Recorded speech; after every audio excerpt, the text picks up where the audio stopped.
Pak, mengacu pada Undang-Undang Nomor 31 Tahun 2014 tentang Perlindungan Saksi dan Korban dan SEMA Nomor 4 Tahun 2011 tersebut yang mensyaratkan untuk pengajuan permohonan seseorang sebagai saksi pelaku yang bekerjasama justice kolaborator kepada majelis hakim harus melampirkan surat rekomendasi dari LPSK dan surat rekomendasi tersebut oleh penuntut umum haruslah dicantumkan dalam surat tuntutannya.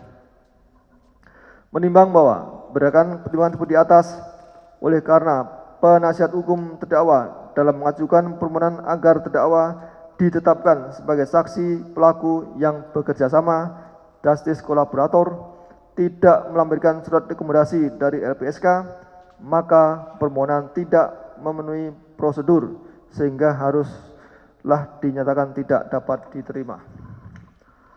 Menimbang bahwa dari kenyataan yang terjadi selama persidangan berlangsung, ternyata terdakwa telah mengakui kejahatannya dan telah berkata jujur, baik sebagai terdakwa maupun sebagai saksi dalam perkara terdakwa lain, sehingga dapat mengungkap perkara ini secara efektif dan dapat mengungkap pelaku lainnya yang memiliki peran lebih besar, sehingga terdakwa patut untuk mendapatkan keringanan hukuman. Menimbang bahwa dari kenyataan yang tertulis selama persidangan dalam perkara ini, majelis hakim tidak menemukan hal-hal yang dapat membebaskan terdakwa dari pertanggungjawaban pidana, baik sebagai alasan pembenar dan atau alasan pemaaf. Oleh karenanya majelis hakim berkesimpulan bahwa perbuatan yang dilakukan terdakwa harus dipertanggungjawabkan kepadanya.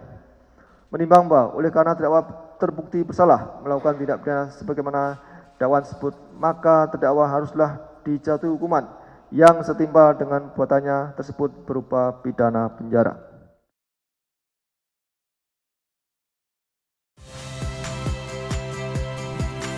Saya Valeria Bella. Saksikan program-program Kompas TV melalui siaran digital, pay TV, dan media streaming lainnya. Kompas TV, independen, terpercaya.